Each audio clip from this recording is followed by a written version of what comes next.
போன வீக்லேருந்து நம்ம hydrogen resistance நம்ம பார்த்துட்டு வரோம். ஸோ இன்றைக்கி நம்ம பார்க்க போகிற டாபிக் என்ன அப்படின்னு பார்த்தோன்னா அபவுட் வாட்டரை பற்றி நம்ம என்ன பண்ண போகிறோம் பார்க்க போகிறோம். So one of the most abundant compound of hydrogen and our earth surface contains approximately 70% of ocean, which is a major source of water. However, seawater contains mainly dissolved salt. Yeah, அது நம்மளுக்கு தெரியும். It cannot be used for directly.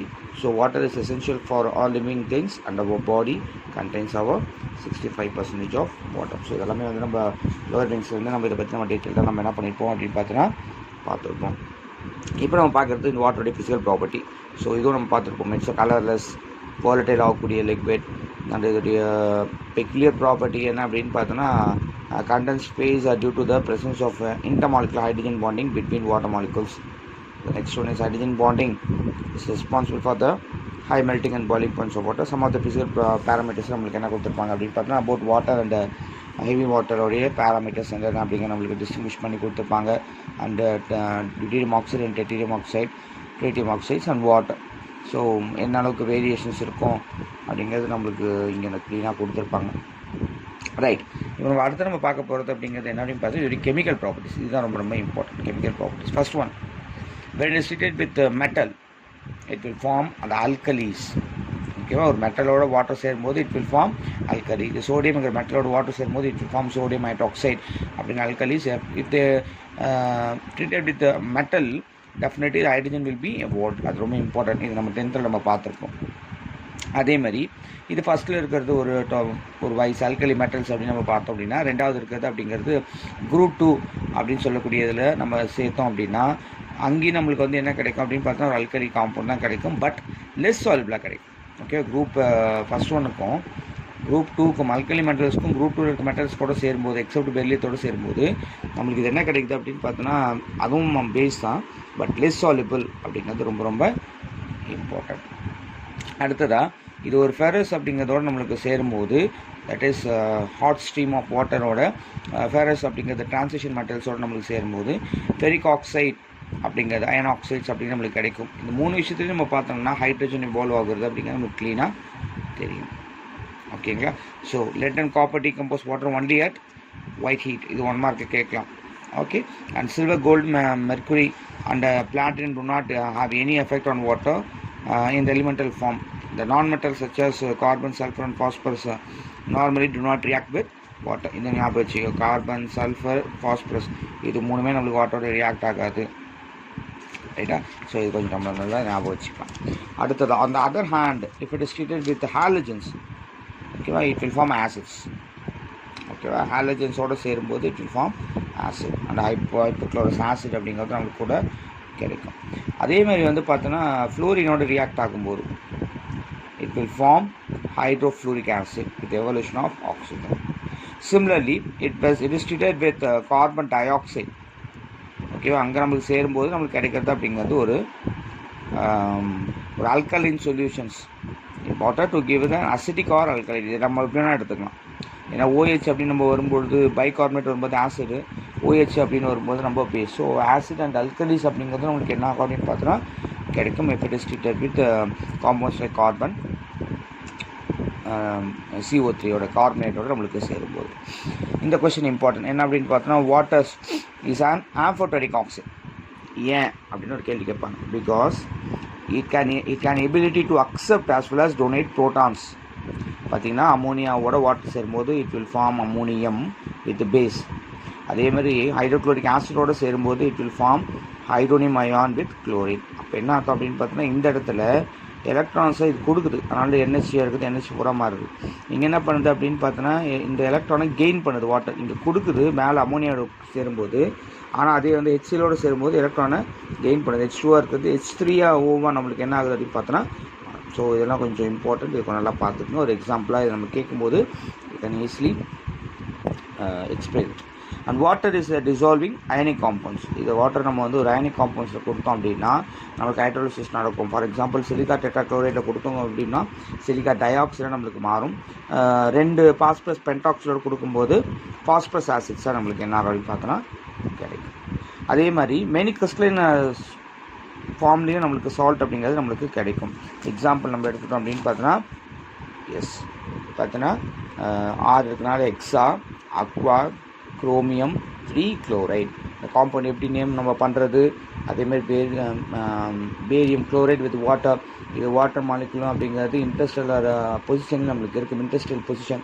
So இதெல்லாம் வந்து நம்ம coordination காம்பவுண்ட்ஸ்னு ஒரு lesson நம்மளுக்கு வரும். அதெல்லாம் வரும்போது உங்களுக்கு நான் எப்படி அப்படிங்கிறது நான் உங்களுக்கு சொல்லித்தரேன், right? So in this compound like copper sulphate பென்டாஹைட்ரேட்டோடு சேரும்போது it will form coordinate bonds with 5th water molecule. அதாவது இந்த உங்களுக்கு நான் இது வந்து நம்ம அந்த கோஆர்டினேஷன் காம்பவுண்ட்ஸ் படிக்கும்போது உங்களுக்கு இன்னும் கிளியராக புரியும். 4th வரைக்கும் அக்வாவில் சேரும், 5th தான் நம்மளுக்கு வந்து காப்பரில் சேர்ந்து நம்மளுக்கு இந்த காம்பவுண்ட் கிடைக்கும். காப்பர் சல்ஃபேட் பென்டாஹைட்ரேட் அப்படின்னு வரும்போது இந்த காம்பவுண்டை தான் நம்மளுக்கு கிடைக்கும், ரைட்? ஸோ இப்படி தான் நம்மளுக்கு வந்து 5th காம்பவுண்டில் தான் நம்மளுக்கு 5th வாட்டர் மாலிகுல் தான் வந்து அவுட் சைடில் நம்மளுக்கு இருந்த ஒரு கோஆர்டினேஷன் காம்பவுண்ட்ஸ் அப்படிங்கிறத ஃபார்ம் பண்ணும். இது எல்லாமே வந்து கெமிக்கல் ப்ராப்பர்ட்டிஸ். அதுக்கப்புறம் இப்போ நம்ம பார்க்க போகிறது அப்படிங்கிறது வாட்டருடைய ப்ராப்பர்ட்டி. ஹாட் வாட்டர்னால் என்ன, சாஃப்ட் வாட்டர்னால் என்ன, இதுதான் நம்ம பார்க்க போகிறது. ஹாட் வாட்டர் அப்படிங்கிறது வந்து நிறைய மினரல்ஸ் அப்படிங்கிறது ப்ரெசன்ஸ் ஆகிருக்கு. Most common ions found in the hot water is soluble metal cations such as magnesium and calcium. இதுதான் வச்சு தான் நம்ம என்ன பண்ணுறோம், கூட கொஞ்சம் 2 iron, aluminum and manganese may also be found in certain areas. Presence of these metal salts in the form of bicarbonate. அப்போ என்ன ஆகும், இந்த மெட்டல்ஸ்லாம் உள்ளே இருக்கும்போது வாட்டர் வந்து ஒரு பைகார்பனேட் குளோரைடாக இல்லை கல்ஃபேட்டாக நம்மளுக்கு கிடைக்கும். ஸோ அப்போ நம்ம அந்த வாட்டர் நம்ம என்ன சொல்லுவோம் அப்படின்னு பார்த்தோன்னா hot water. If it is contains bicarbonate, chloride and sulphate கண்டென்ட்டில் வாட்டர் இருக்குது அப்படின்னா அந்த வாட்டர் நம்ம என்னன்னு சொல்லுவோம், hot water. When hot water is boiled, carbonates of magnesium and calcium present in gets precipitated. On the other hand, water free from these soluble salts like chloride, sulfate, whatever it is, அதெல்லாம் இல்லாமல் தனியாக calcium and magnesium மட்டும் ஃப்ரீயாக இருந்துச்சு அப்படின்னா அதுக்கு நம்ம கொடுக்குற பேர் அப்படிங்கிறது சாஃப்ட் வாட்டர்.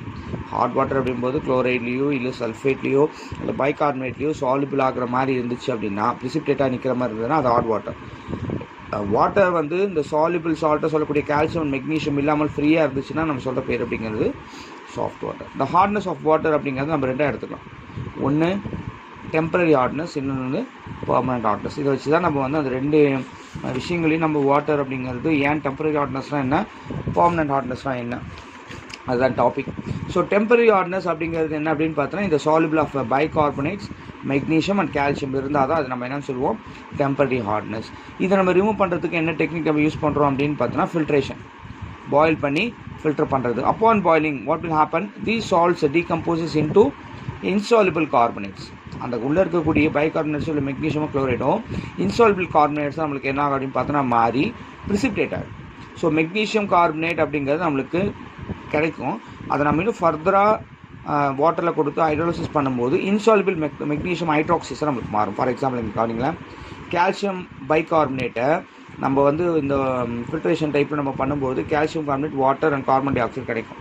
அதேமாதிரி மெக்னீஷியம் பைகார்பனேட்டை பண்ணோம் அப்படின்னா magnesium carbonate, water, carbon di oxide கிடைக்கும். மெக்னீஷியம் கார்பனேட் நமக்கு கிடைக்கிற மெக்னீஷியம் கார்பனேட் நம்ம இன்னும் ஃபர்தராக வாட்டரோட கொடுத்தோம் அப்படின்னா மெக்னீஷியம் ஹைட்ராக்சைடு, இது இன்சால்யூபிள், கார்பன் டை ஆக்சைடு நம்மளுக்கு ஃப்ரீயாக கிடைக்கும்.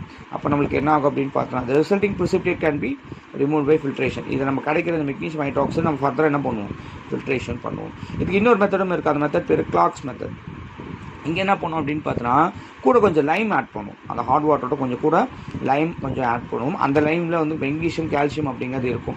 அதுவும் என்னவோ மாறும் அப்படின்னு பார்த்தோன்னா கார்பனேட் அண்ட் ஹைட்ராக்சைட்ஸாக நம்மளுக்கு தனியாக கிடைக்கும். அதை ஃபில்டர் பண்ணி நம்ம என்ன பண்ணோம் அப்படின்னு பார்த்தா எடுப்போம். பாருங்கள், கால்சியம் ஹைட்ராக்சைடை கால்சியம் பைகார்பனேட்டை குயிக் லைம் அப்படின்னு சொல்லக்கூடிய லைம்னு சொல்லக்கூடிய கால்சியம் ஹைட்ராக்சைடு கொடுக்கும்போது calcium carbonate and water.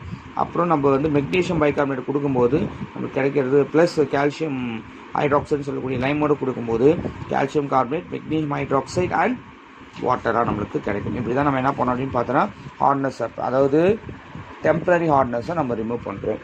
Permanent hardness அப்படின்னு நம்ம வரும்பொழுது இது எதனால் ஏற்படுது, salt of magnesium and calcium அப்படிங்கிறது குளோரைட் அண்ட் சல்ஃபேட்டாக நம்மளுக்கு உள்ளே இருக்கும்போது இதை நம்ம என்ன பண்ணோம்னா வாஷிங் சோடா கொடுத்து, சோடியம் கார்பனேட் சொல்கிறோம் இல்லையா, இந்த சோடியம் கார்பனேட் இந்த வாஷிங் சோடா கொடுத்து நம்ம என்ன பண்ணுவோம் அப்படின்னு பார்த்தோன்னா இந்த மெட்டலோடு சேர்ந்து, அது கால்சியமாக இருக்கட்டும் இல்லை மெக்னீஷியமாக இருக்கட்டும், இது வேணால் கூட நம்ம சேர்ந்து நம்ம என்ன பண்ணோம் அப்படின்னா இன்சால்யூபிள் கார்பனேட்ஸை நம்ம என்ன பண்ணிவிடுவோம் மாற்றுறோம். ஃபார் எக்ஸாம்பிள் இது வந்து பார்த்தீங்கன்னா மெட்டல், எம்ங்கிறது மெட்டல், அது வந்து கால்சியமாக இருக்கலாம், இல்லை மெக்னீஷியமாக இருக்கலாம். அதில் இப்போ நான் எம்ங்கிற இடத்துல நான் கால்சியம் போட்டுக்கிறேன், கால்சியம் குளோரைடை நான் சோடியம் கார்பனேட்டில் கொடுத்தா எனக்கு கால்சியம் கார்பனேட் ஆகும், சோடியம் குளோரைடாகவும் கிடைக்கும். இல்லை நான் கால்சியம் சல்ஃபேட்டை சோடியம் கார்பனேட்டில் கொடுத்தா கால்சியம் கார்பனேட் ஆகும், சோடியம் சல்ஃபேட் ஆகவும் கிடைக்கும். இன்னொரு வகையாகவும் நம்ம சாஃப்டன், இந்த ஹாட் வாட்டர் நம்ம சாஃப்டன் பண்ணுற அந்த ப்ராசஸ் பேர் அயன் எக்ஸ்சேஞ்ச். இது ரொம்ப இம்பார்ட்டன்ட். அயன் எக்ஸ்சேஞ்ச் பார்த்துக்கோங்க. இந்த hardness can be remove by passing through the ion exchange bed like zeolites or column containing ion exchange resin. கம்மெல்லாம் யூஸ் பண்ணி கூட நம்ம என்ன பண்ணலாம், ஜியோலைட்ஸும் நம்ம யூஸ் பண்ணலாம். அப்படின்னா என்ன, ஸோ 12th நம்ம பார்க்கலாம். ஜியோலைட்ஸ் அப்படிங்கிறது இது என்ன பண்ணோம் அப்படின்னு பார்த்தோன்னா சோடியம் அலுமினியம் சிலிகேட்ஸை இதோட ஜென்ரல் ஃபார்முலாவை வச்சுருக்கோம். இது ஜியோலைட்ஸ் அப்படிங்கிறது.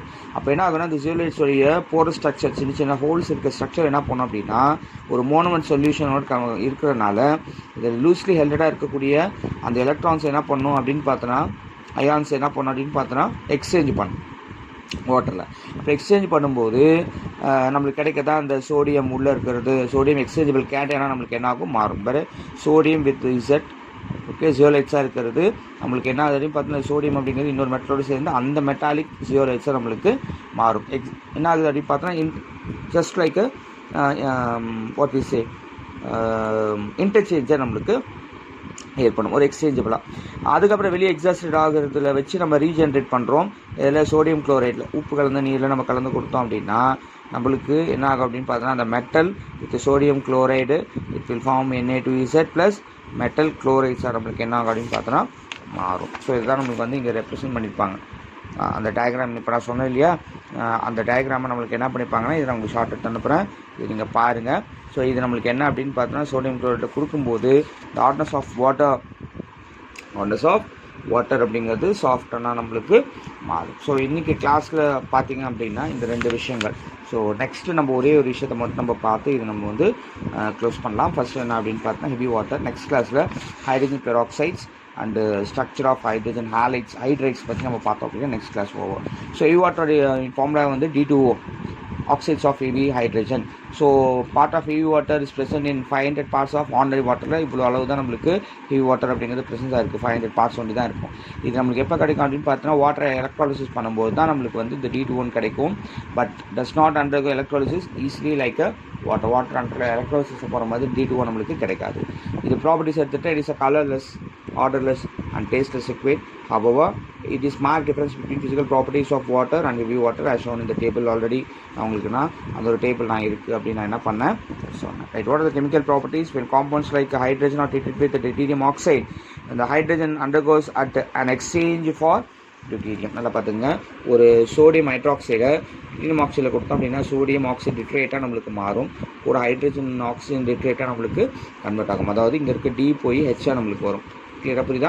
அதே மாதிரி ஆசிஸில் கொடுத்தோம் அப்படின்னா D2Oவை அந்த ஹெச்சுங்கிற இடத்துல D அப்படிங்கிறது நம்மளுக்கு போய் என்ன ஆகும் அப்படின்னு பார்த்தோன்னா எக்ஸ்சேஞ்ச் ஆகும். அமோனியம் குளோரைடில் கொடுத்தாலும் எங்கெங்கெல்லாம் H இருக்கோ அங்கெங்கெல்லாம் என்ன பண்ணும் சார், Dங்கிறது நம்மளுக்கு எக்ஸ்சேஞ்ச் ஆகும். அதுதான் அந்த விஷயம். ஸோ அதனால் இது வந்து எக்ஸ்சேஞ்ச் ரியாக்ஷன். இது எதுக்காக அப்படின்னு பார்த்தோன்னா எத்தனை நம்பர் ஆஃப் அயானிக் ஹைட்ரஜன் வந்து ஒரு காம்பவுண்டில் ப்ரெசன்ஸாக இருக்குது அப்படிங்கிறது இது எக்ஸ்சேஞ்ச் வச்சு நம்ம ஈஸியாக கண்டுபிடிச்சிடலாம். So the example of D2O is treated with hypophosphorus acid with only one hydrogen atom is exchanged with deuterium. It indicates that it is a monobasic acid. ஒரே ஒரு ஹைப்போபாஸ்பரஸ் ஆசிடில் கொடுத்தோம் அப்படின்னா இந்த டியூட்டீரியம் உள்ளே போகும்போது நம்மளுக்கு இது வந்து ஒரு ஹைட்ரஜன் மட்டும்தான் நம்மளுக்கு என்ன ஆகும் பார்த்தோன்னா எக்ஸ்சேஞ்ச் பண்ணோம் அப்படின்றதுனால இது கண்டிப்பாக வந்து ஒரு மோனோபேசிக் ஆசிட் அப்படிங்கிறத நம்ம இது மூலிமா கண்டுபிடிச்சிக்கலாம். அது மட்டும் இல்லாமல் சம் டியூட்டீரியம் காம்பவுண்ட்ஸும் நம்மளுக்கு வந்து ப்ரிப்பேர் பண்ணுறதுக்கு ஹெல்ப்ஃபுல்லாக இருக்கும். Aluminium, calcium, magnesium, calcium phosphate இதோடெல்லாம் நம்ம கொடுக்கும்போது எல்லா இடத்துலையும் என்ன ஆகும் அப்படின்னு பார்த்தோன்னா ரீப்ளேஸ் நடக்கும். அலுமினியம் குளோரைடில் கொடுத்தா அந்த குளோரின் வெளியே போயிட்டு அது பதில் டியூட்டீரியம் ஆக்சைடு காம்பவுண்ட் அப்படிங்கிறது உள்ளே வரும். கால்சியம் கார்பைடில் கொடுத்தோம் அப்படின்னாலும் அதே தான். ஸோ நம்மளுக்கு என்ன நடக்கும் அப்படின்னு பார்த்தோன்னா புது காம்பவுண்ட்ஸை ப்ரிப்பேர் பண்ணுறது ஹெல்ப்பாக இருக்கும். அண்ட் இதோட யூசஸ் அப்படின்னு நம்ம எடுத்தோம்னா ஹெவி வாட்டர் யூசஸ் இது ரொம்ப ரொம்ப இம்பார்ட்டண்ட்டான ஒரு டாப்பிக்கு. ஏன்னா இந்த டாபிக் வந்து இந்த மொத்தமே வந்து 3 கொஷின் தான் நம்மளுக்கு கேட்டுருக்காங்க. அதனால் வந்து நம்ம கொஞ்சம் தெளிவாக நம்ம பார்த்துக்கலாம் 3 கொஷின் அப்படிங்கிறதுனால. First one, heavy water is widely used in a moderator and nuclear reactors can lower the energies of hostile neutrons. Phosphorus and wave நம்ம மாடரேட் பண்ணுறதுக்காக மாடரேட்டரில் நியூக்ளியர் ரியாக்டர்ஸில் இந்த ஹெவி வாட்டர் அப்படிங்கிறத நம்ம யூஸ் பண்ணோம். அடுத்ததாக it is commonly use in the study of organic reactions mechanisms and mechanism of metabolic reactions. இது எல்லாத்தையும் நம்ம ஸ்டடி பண்ணுறதுக்கு ஒரு டியூட்டீரியம் அப்படிங்கிறது, ஹெவி வாட்டர் அப்படிங்கிறது ரொம்ப important. And last one is it is use in reactors to absorb heat generated as a coolant. So moderator is first one. Second one is to study about the organic reaction mechanisms, and third one is it is used as a coolant in the reactor. So these are the uses. So 3 mark question. Again, it's a very very important question. Idu neenga enna pannunga mark panikka. So these are things in today's class, my dear students. So next class la we going to discuss about hydrogen peroxide, and the next one is hydrogen peroxides structure and as well as hydrates நம்ம பார்க்க போகிறோம். Hydrates நம்ம பார்த்துட்டோம் அப்படின்னா this lessons is going to be ended. So இன்னும் ஒரு கிளாஸில் இந்த லெசன் நம்மளுக்கு 4th லெசன் கம்ப்ளீட் ஆகிட போகுது. ஸோ திருப்பி நான் சொல்கிறேன், you just revise the topics. நம்ம இதுமாதிரி நடத்துறதை கொஞ்சம் ரிவைஸ் பண்ணுங்கள். உங்களுக்கு ஏதாவது டவுட் இருந்தால் என்ன நீங்கள் கேட்கலாம். நான் உங்களுக்கான அந்த விளக்கத்தை நான் உங்களுக்கு கண்டிப்பாக நான் உங்களுக்கு எக்ஸ்சேஞ்ச் பண்ணுவேன். உங்களுடைய டவுட்ஸை நான் கிளாரிஃபை பண்ணுவேன். You just ask me, don't hesitate to ask the doubts. நான் படிச்சுட்டேன் எனக்கு தெரியும் அப்படின்ற மாதிரி நினைக்காதீங்க. உங்களுக்கு என்ன டவுட் வந்தாலும் நீங்கள் எனக்கு கேட்கலாம். நான் உங்களுக்கு கண்டிப்பாக என்ன பண்ணுவோம் அப்படின்னு பார்த்தோன்னா அதுக்கான விளக்கங்கள் நான் உங்களுக்கு கொடுப்பேன். Thank you students, thank you.